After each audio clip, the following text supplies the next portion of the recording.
Selamat malam pemirsa, Jateng hari ini edisi Jumat 16 Mei 2025 kembali hadir menemani Anda. Beragam berita aktual akan kami hadirkan dalam 30 menit ke depan. Bersama saya Anita Nawang, berikut Jateng hari ini selengkapnya.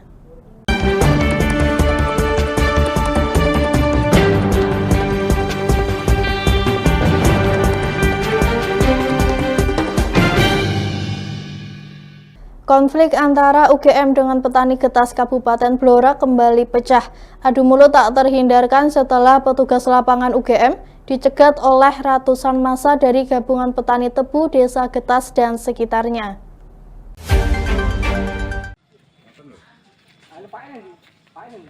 Aksi penghadangan kendaraan UGM yang dilakukan oleh petani getas diduga dipicu adanya kegiatan penanaman oleh petugas lapangan UGM yang dikawal petugas Gakum menggunakan senjata. Suyono, salah seorang warga, mengatakan bahwa aksi penanaman yang dilakukan oleh pihak UGM merupakan tindakan pelanggaran kesepakatan bersama. Hal itulah yang membuat mereka tersulut emosi, kemudian membuntuti tim UGM dan sempat melakukan penghadangan. Meskipun sempat terjadi ketegangan, kedua belah pihak akhirnya melakukan mediasi dan diskusi. Selama 30 menit, mereka melakukan perbincangan dengan dikepung oleh ratusan massa. Sama kegiatan UGM dan Gakum, itu masyarakat sudah sepakat sama UGM, kalau UGM sudah disomasi itu tidak akan melakukan kegiatan di kawasan KHDTK. Nah, ternyata hari ini UGM masih melaksanakan kegiatan tanaman UGM. Jadi dikawal sama Gakum, membawa senjata komplit dan masyarakat kita tersulut emosi itu. Jadi merasa somasi dari FBNRI itu tidak didengarkan sama UGM. Terus hari ini sudah ada kesepakatan apa tadi setelah ketemu dengan pihak UGM dan Gakum? Kesepakatan hari ini dari Gakum sama UGM siap tidak melaksanakan kegiatan apapun di kawasan KHDTK.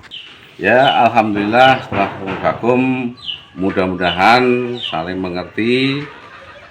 Gakum sendiri juga paham apa yang kita sampaikan. Mudah-mudahan kesepakatan tadi disepakati ya, tidak diulangi lagi sebelum somasi selesai, tidak ada aktivitas apapun. Bila mana ada aktivitas UGM sebelum somasi selesai, nanti akan saya kerahkan massa lebih banyak. Itu. Sedikit Pak, jadi menyampaikan tidak ada asap kalau nggak ada api. Jadi jangan membuat istilahnya itu permasalahan yang istilahnya nggak alur.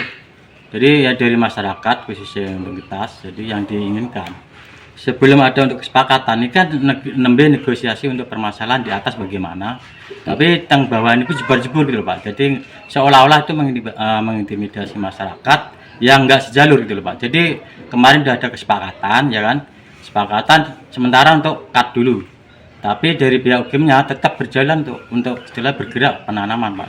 Yang diharapkan dari situ Pak.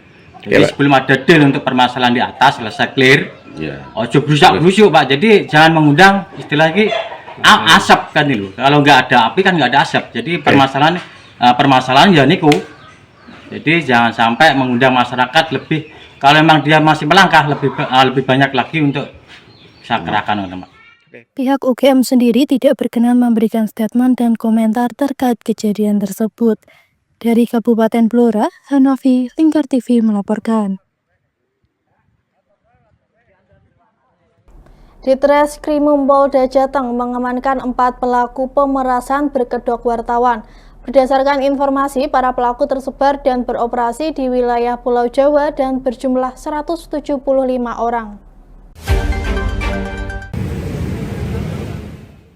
Modus operandinya yakni para tersangka yang dibagi menjadi beberapa orang untuk stay di tempat penginapan hotel. Saat melihat sebuah mobil yang terlihat bagus, mereka langsung mencari tahu informasi korban lewat media sosial. Setelah itu para tersangka menemui korban dan di situ terjadi aksi pemerasan dengan mengaku sebagai wartawan Kompas sampai detik.com. Para korban berasal dari bermacam-macam kalangan, mulai dari anggota dewan, kedokteran, akademisi, pengusaha, dan masyarakat lainnya.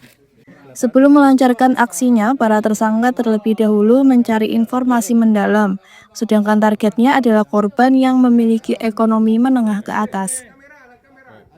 Tersangka sudah beroperasi mulai tahun 2020, namun dari pengakuan tersangka mengatakan baru 9 kali melancarkan aksinya, yakni di Semarang sebanyak 3 kali, Yogyakarta 1 kali, Jakarta 2 kali, Malang sekali, dan 2 kali di Surabaya. 4 tersangka yang tertangkap selanjutnya dijerat dengan pasal 368 KUHP dengan ancaman hukuman maksimal 9 tahun penjara. Kemudian diikuti, ya, pada saat korban bersama pasangannya keluar dari penginapan tersebut diikuti dan kemudian langsung ditemui oleh yang bersangkutan dengan mengaku sebagai wartawan. Nah, tadi, ya, wartawan Kompas dan Detik, ya, serta wartawan dengan media-media lainnya. Sehingga korban ketakutan, awalnya mereka diancam agar segera membayar tebusan sebanyak 100 sampai 140 juta. Menang banyak, Kak. Yang kami dapatkan saat ini kasusnya, ya, sudah terkirim 12 juta. Ya, kami sudah punya buktinya, ya, dan untuk yang lain-lainnya sedang kami telusuri di rekening. Siapa korbannya? Ini mohon maaf lagi, ya. Korbannya dari semua kalangan. Public figure. Ya, public figure. Mohon maaf lagi, ya. Ada anggota dewan, ya. Ada dari kedokteran, ada dari akademisi, ya, ada dari pengusaha dan masyarakat lainnya. Mereka memang sudah mentarget orang-orang yang memiliki ekonomi atas. Ya, jadi dia lihat apabila korban itu menggunakan kendaraan bagus, ya, itu langsung diikuti. Dari Kota Semarang, Rizky Syahrul, Lingkar TV melaporkan.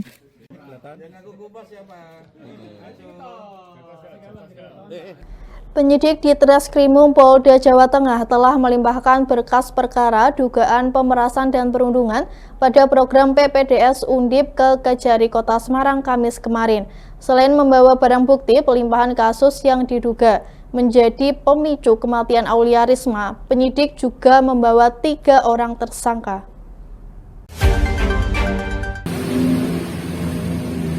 Kasus dugaan pemerasan dan perundungan pada program pendidikan dokter spesialis atau PPDS Universitas Diponegoro Semarang segera disidangkan. Penyidik Direktorat Reserse Kriminal Umum Polda Jawa Tengah sudah melimpahkan berkas kasus ke Kejaksaan Negeri Kota Semarang pada Kamis 15 Mei 2025. Selain melimpahkan sejumlah barang bukti dokumen kasus yang diduga menjadi pemicu kematian Aulia Risma Lestari, mahasiswi PPDS Program Studi Anestesiologi Fakultas Kedokteran Undip, penyidik juga membawa 3 orang tersangka, yakni Ketua Program Studi Anestesiologi Fakultas Kedokteran Undip berinisial TEN, Kepala Staf Medis berinisial SM, serta mahasiswi senior berinisial ZYA. Para tersangka dijerat dengan pasal 368 KUHP tentang pemerasan, atau pasal 378 KUHP tentang penipuan, atau pasal 335 KUHP tentang pemaksaan dengan ancaman pidana maksimal 9 tahun penjara. Pihak Kejari Semarang menahan ketiga tersangka selama 20 hari ke depan. Selanjutnya, untuk para terdakwa, kita lakukan penahanan tahap penuntutan jenis penahanan rutan selama 20 hari ke depan terhitung hari ini. Untuk 2 tersangka akan ditahan di Lapas Perempuan kelas 2A Semarang dan satunya ditahan di Rutan Semarang. Dalam kasus tersebut, Aulia Risma Lestari diduga bunuh diri akibat dirundung dan diperas. Ia ditemukan meninggal dunia akibat bunuh diri di kamar kosnya di wilayah Lempong Sari, Kota Semarang pada 12 Agustus 2024.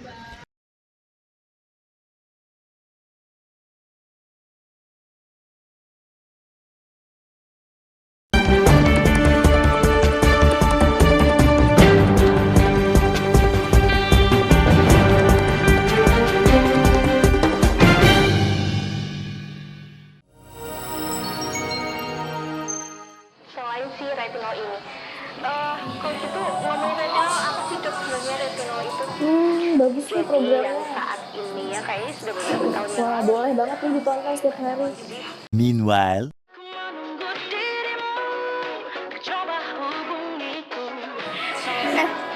Kamu lagi nonton apa sih dari tadi kok apem-apem mulu?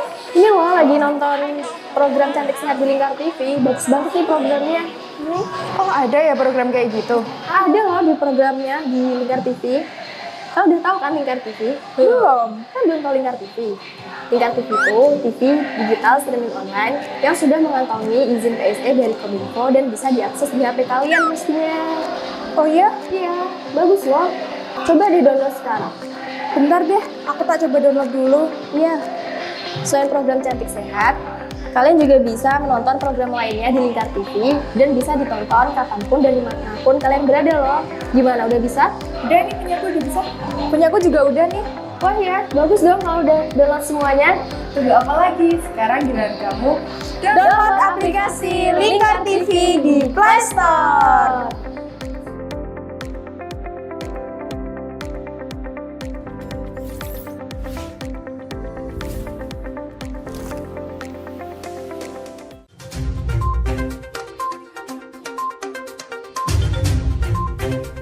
Berangkum semua peristiwa sebagai berita yang penuh fakta.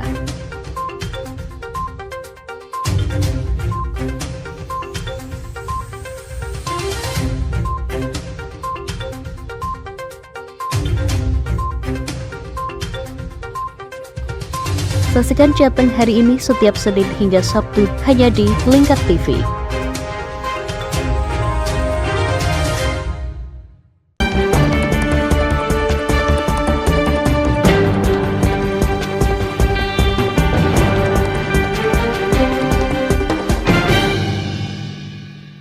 Pemerintah Provinsi Jawa Tengah mengerahkan tim khusus untuk memverifikasi kelayakan TPS di berbagai kabupaten dan kota.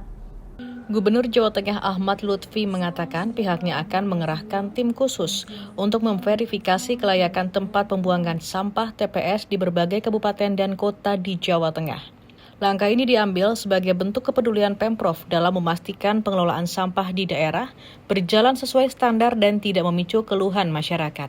Hal ini disampaikan Ahmad Lutfi saat melakukan kunjungan kerja di Klaten pada Kamis 15 Mei. Gubernur mengatakan urusan TPS merupakan kewenangan pemerintah kabupaten dan kota, namun Pemprov turut mendampingi untuk memastikan tidak ada persoalan di lapangan. Langkah ini sekaligus untuk merespon insiden keluhan warga Klaten terkait pengelolaan TPS. TPS semuanya menjadi tanggung jawab para bupati wali kota. Untuk Pemprov itu adalah yang sudah TPA.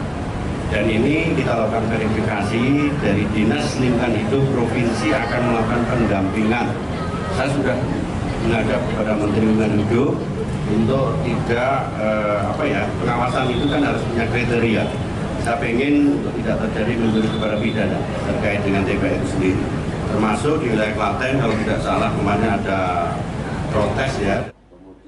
Ahmad Lutfi menambahkan saat ini Pemprov sudah membentuk satuan tugas atau Satgas Pengelolaan Sampah yang dipusatkan di Kabupaten Banyumas dan Cilacap. Hal ini dilakukan untuk mendukung arahan Presiden Prabowo Subianto terkait zero sampah pada tahun 2029.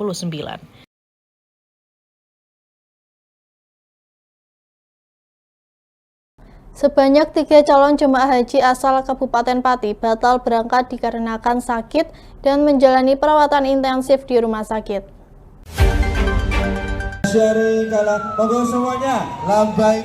Beginilah haru bahagia keluarga melepas para calon jamaah haji Kabupaten Pati berangkat menuju Asrama Haji Donohudan Boyolali. Sebanyak 353 calon jemaah haji kloter 51 resmi berangkat dengan armada bus. Kendati demikian, ada 3 calon jemaah haji yang tak bisa berangkat tahun ini lantaran tengah sakit, di usia tua, dan tengah menjalani perawatan intensif di rumah sakit. Pelaksana Harian Kepala Kemenak Abdul Hamid mengatakan terdapat 3 calon jemaah haji dari kloter 51, 52, dan 53 yang tidak bisa berangkat tahun ini. Namun nantinya bisa digantikan oleh keluarga namun pada pelaksanaan haji mendatang. Melaporkan ke kita yang tidak bisa berangkat Barusan kemarin bahkan melaporkan ada yang baru masuk ICU dan tidak bisa berangkat. Rencana mau digantikan oleh anggota keluarganya yang lain, tetapi tentu tidak bisa berangkat di tahun ini karena waktu untuk pengurusan administrasi dan dokumennya tidak memungkinkan. Insya Allah diganti oleh keluarganya, tapi akan berangkat di tahun depan. Kebetulan usianya sudah sepuh dan kemarin diberangkatkan masuk ICU di Rumah Sakit Karyadi, dan secara fisik memang secara kesehatan tidak memungkinkan untuk berangkat, kecuali kalau ada mukjizat tiba-tiba sembuh ya mungkin bisa berangkat, tetapi secara medis kayaknya memang sudah sepuh, agak kesulitan berangkat. Ada berapa? Sementara laporan kita baru ada 1 yang kemarin, tapi sebelumnya sudah ada lagi 2 orang yang mundur. Jadi total sampai hari ini yang mengundurkan diri karena sakit itu ada 3 orang. Sementara itu, Bupati Pati Sudewo berpesan agar para jemaah haji dapat selalu sehat dan menjalani ibadah dengan lancar. Ini pemberangkatan calon jemaah haji kloter 51 sejumlah 353 orang, 9 bis. Baru aja berangkat ke Donohudan, asrama haji Jawa Tengah, dan selanjutnya nanti akan ke Tanah Suci. Alhamdulillah sampai dengan sekarang ini semuanya berjalan dengan lancar. Kondisi semua calon jemaah haji sehat walafiat, dan saya ucapkan terima kasih kepada seluruh petugas haji, baik petugas kesehatan, administrasi maupun lapangan. Calon jemaah haji juga baik, bisa menerima saran, bisa menerima bimbingan, sehingga dalam kondisi yang baik. Mudah-mudahan di sana semuanya berjalan dengan baik, berjalan dengan lancar, dimudahkan segala sesuatu. Pihaknya berharap para jajaran petugas haji pun dapat memberikan pelayanan yang terbaik sehingga para jamaah haji dapat fokus menjalankan ibadah di Tanah Suci. Dari Pati, Mutia Parasti, Lingkar TV melaporkan.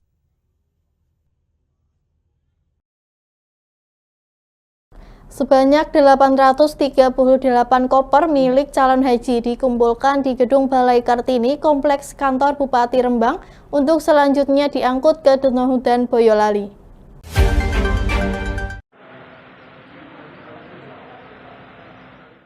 Koper-koper milik 838 jamaah dari kloter 55, 56, dan 57 akan diangkut menggunakan 7 armada truk diesel dari Gedung Balai Kartini Rembang ke embarkasi Donohudan, Boyolali. Untuk pengiriman koper dari Rembang pukul 21 waktu Indonesia Barat dan diperkirakan sampai pukul 4 pagi. Untuk Jalhat kloter 55 akan diberangkatkan ke Asrama Haji Donohudan pada Sabtu 17 Mei 2025. Sementara untuk memudahkan pencarian koper tersebut diberikan tanda khusus seperti sandal jepit, pita, ketupat, dan boneka panda.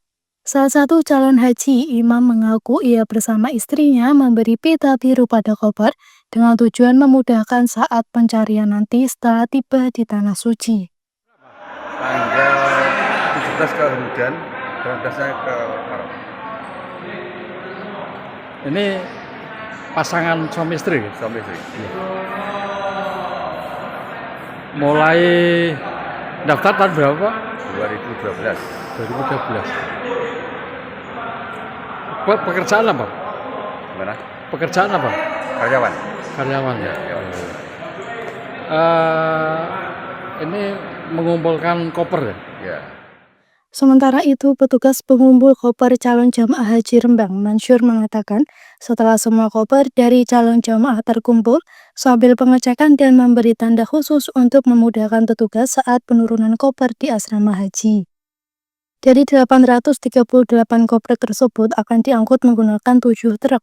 Untuk pengiriman koper akan dikawal dari unsur Polres sebanyak 2 orang, TNI 2 orang, Pemda 3 orang, dan Kemenak 1 orang. Untuk kloter 55 jumlah 353 koper, kloter 56 jumlah 353 koper, kloter 57 132.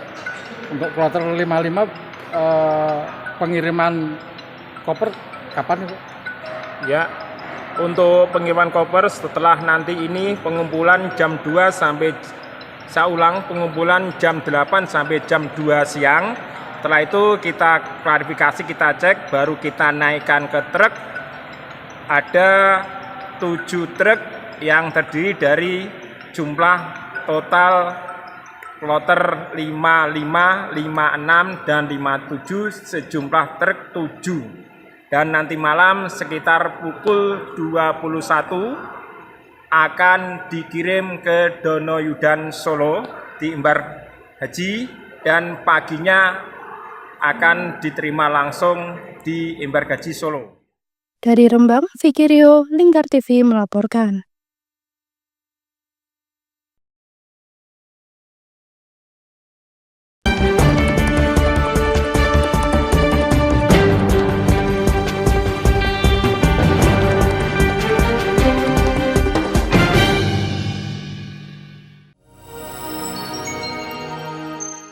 Selain si retinol ini, kalau gitu ngomongin retinol, apa sih dok sebenarnya retinol itu? Bagus nih programnya. Yang saat ini ya kayaknya sudah beberapa tahun yang Wah, lalu. boleh banget nih ditonton setiap hari. Meanwhile,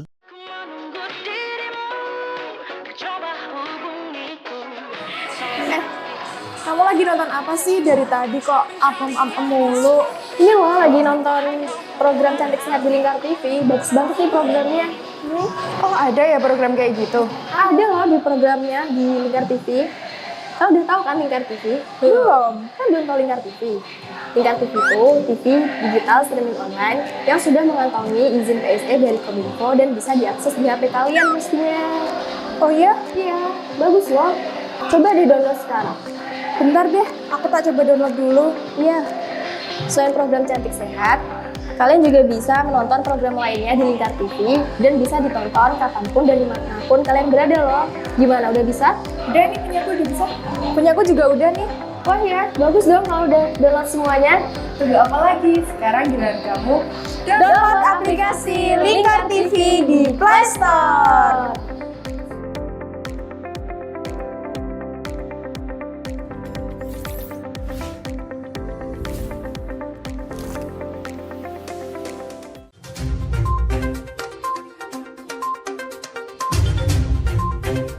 Merangkum semua peristiwa sebagai berita yang penuh fakta.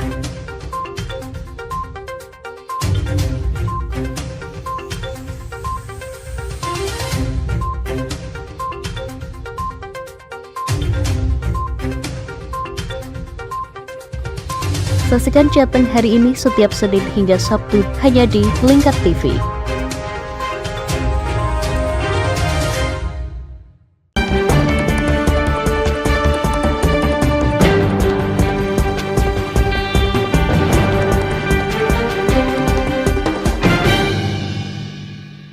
Dianggap ekstrim dan tak ramah pengguna jalan serta disabilitas, Bupati Pati Sudewo bakal melakukan penataan ruang trotoar. Bupati Pati Sudewo bakal revitalisasi trotoar yang dianggap tidak layak dan ramah bagi pejalan kaki maupun disabilitas. Pihaknya sempat melakukan pengecekan trotoar di sepanjang Jalan Panglima Sudirman dan mencoba secara pribadi melintasi trotoar yang memiliki medan naik turun serta ekstrim. Ketika melintasi, ia sempat terpeleset dan memerlukan bantuan saat melintasi trotoar yang cukup tajam kemiringannya. Bupati Sudewo bakal menggunakan tenaga ahli untuk menata trotoar, di mana dalam pembiayanya akan menggunakan anggaran Pemkab Pati, dibantu oleh Kementerian PUPR. Trotoar itu kondisinya ekstrim, naik turun, naiknya ekstrim, turunnya ekstrim. Jadi tidak ada orang yang lewat. Tidak berani lewat karena takut kepleset, takut jatuh. Saya sendiri mencoba mau naik, kalau tidak ditarik tidak bisa naik. Licin, perlu tenaga yang kuat. Turun pun kalau nggak dituntun juga tidak. Apalagi bagi mereka yang kondisi kurang sehat. Yang sehat saja tidak. Dan tolong secara fair, objektif, amati, ada nggak yang lewat di trotoar Kota Pati semacam itu? Nggak ada, fair. Jadi kalau saya mau membenahi trotoar, itu bukan karena unsur politik, bukan karena unsur tidak suka, bukan. Karena itu bukan buatan saya, kemudian saya harus rombak, tidak. Karena memang trotoar itu ekstrim, tidak layak untuk dipakai. Ini sedang perencanaan secara matang di 2025 ini. Insya Allah nanti di bulan Oktober, November sudah bisa kita lelangkan, lelang dini namanya, oleh pusat dan langsung dikerjakan. Pihaknya menambahkan, pada bulan Oktober hingga November mendatang bakal dilakukan lelang dini oleh pemerintahan pusat dan bakal dilanjutkan dengan penanganan revitalisasi trotoar. Dari Pati, Mutia Parasti, Lingkar TV melaporkan. Keberadaan pasar kreatif di Kecamatan Lasem, Kabupaten Rembang hingga kini masih sepi dan belum mampu menjadi pusat perhatian bagi masyarakat. Padahal pasar kreatif tersebut terletak di lokasi yang strategis, yakni di area alun-alun Lasem dan dekat dengan Masjid Jami. Saat ini Pemkab Rembang terus berupaya menghidupkan kembali pasar kreatif Lasem yang tengah menghadapi kesulitan dalam menarik pengunjung. Sejak mulai beroperasi setahun yang lalu, sekitar 70 pedagang sempat menempati kios yang ada. Namun menjelang Ramadan kemarin, jumlah pedagang yang aktif hanya kurang dari 30 orang. Lebih mirisnya, pasar kreatif Lasem belum diresmikan.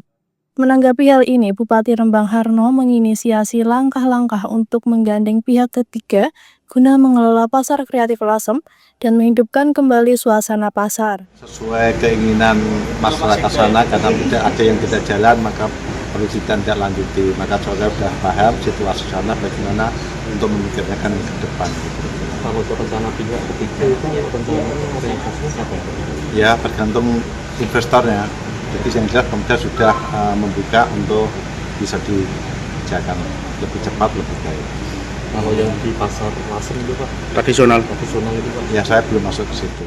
Bupati Harno meyakini dengan hadirnya pelaku usaha yang inovatif dan mampu menawarkan produk serta layanan yang menarik akan membawa pasar kreatif Lasem menjadi destinasi yang ramai dikunjungi masyarakat. Dari Rembang, Vicky Rio, Lingkar TV melaporkan. Di tengah tingginya gelombang PHK, ratusan orang di Blora setiap harinya justru mengajukan permohonan pembuatan kartu pencari kerja.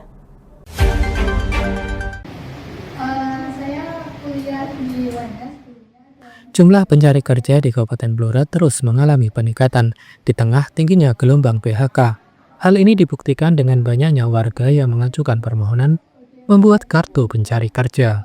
Kepala Dinas Perindustrian dan Tenaga Kerja Blora, Endro Budi Darmawan menyebutkan, setiap harinya ada 100 orang yang mengajukan pembuatan kartu pencari kerja.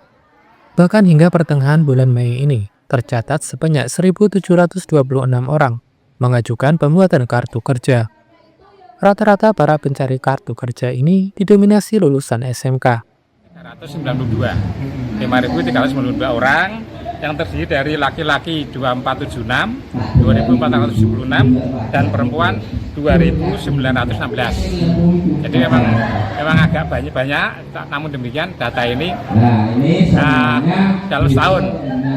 Dalam setahun untuk data terakhir sampai bulan Mei tahun 2025 itu para pencari kartu kuning yang tadi di depan kami sampaikan bahwa pencari kartu kuning adalah pencari kerja itu sebanyak 1.726